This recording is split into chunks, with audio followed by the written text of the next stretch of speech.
As of March 2016, the number of humans alive in the world is at 7.4 billion people. But what if every single last one of us, everybody watching this video including you, all lived together in the same city? How big or small would this city look like, and how close together would we all have to live? Let's pause and think for a moment about where we all currently live. 60% of us live in Asia, while 16% live in Africa, 10% in Europe, 8% in North America, 5.5% in South America, just 0.5% in Australia and Oceania, and too little people to even register on the scale in Antarctica. So first off, we would have to agree on which continent or island we would migrate everybody in the world to. 50.5% of everybody in the world currently lives in a city, so we would have to convince the other 49.5% of people to come and join us. So now, assuming that we have gathered everybody together in the same place to create our city, let's look at some real-life examples to see what living so close together might actually look like.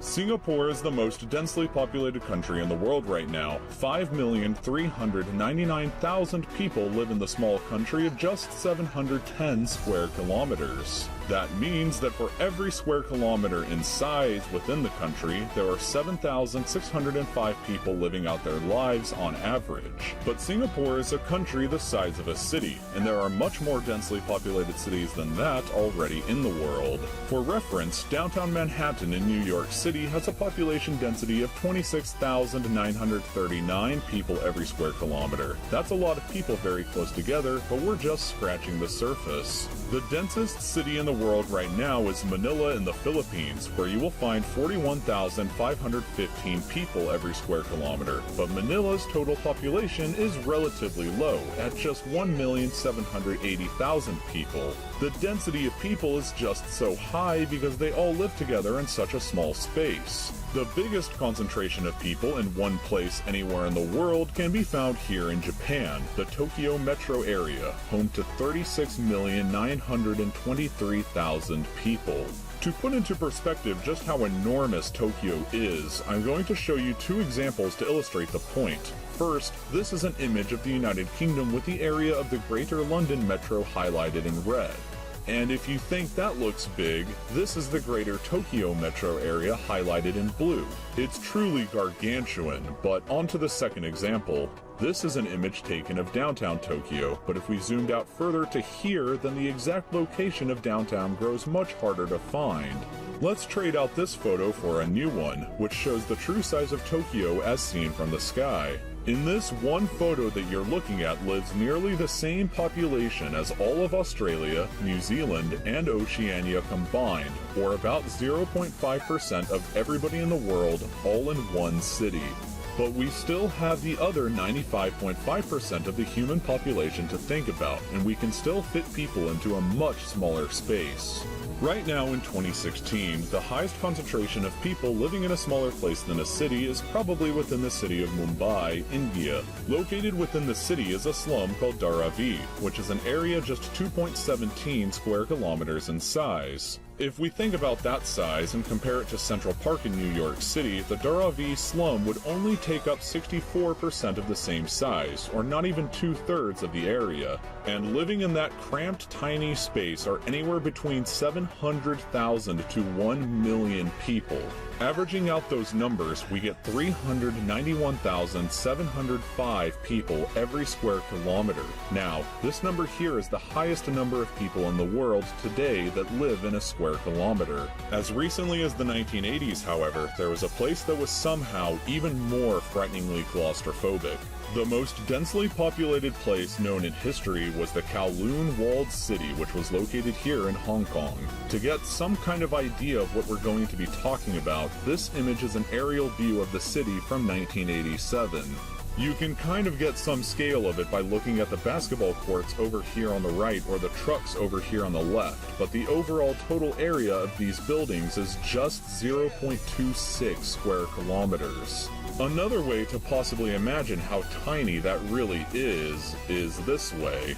Here are 3 American football fields side by side. The Kowloon walled city would be just a little bigger than them put together, and 33,000 people were living in that tiny space, meaning that if we stretched that out to a full square kilometer, the population density would be 1.2 million people.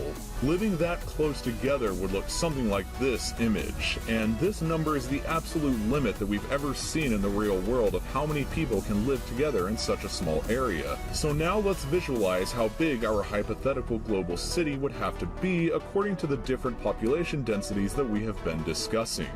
First, let's imagine something a little comfortable. Let's take the city of New Orleans in Louisiana, whose population density is about 784 people per square kilometer. On that scale, our global city would be about the same size as roughly the continental United States. If we moved on to the density of, say, Austin, Texas, we would be looking at a city that is about the size of Australia with room left to spare. But we want to get even smaller than that, so we're going to try fitting everybody into the same density as Chicago next. On that scale, our city would be about the same size as Iran, but let's get even smaller.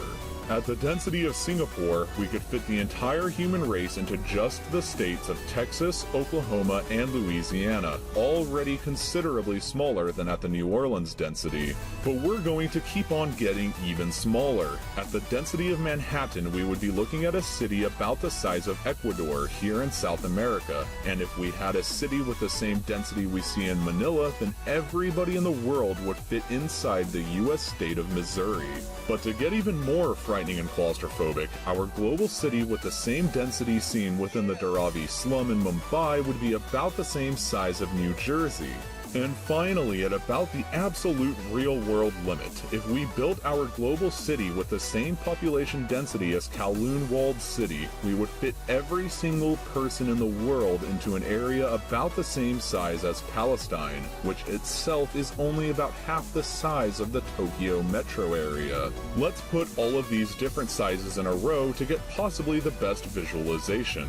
First, we have a city with the same density of New Orleans, followed by Austin, Chicago, Singapore, Manhattan, Manila, the Dharavi slum, and finally the Kowloon walled city. Whichever way you look at it, living together in the same city would be both bizarre and leave an enormous amount of empty space left in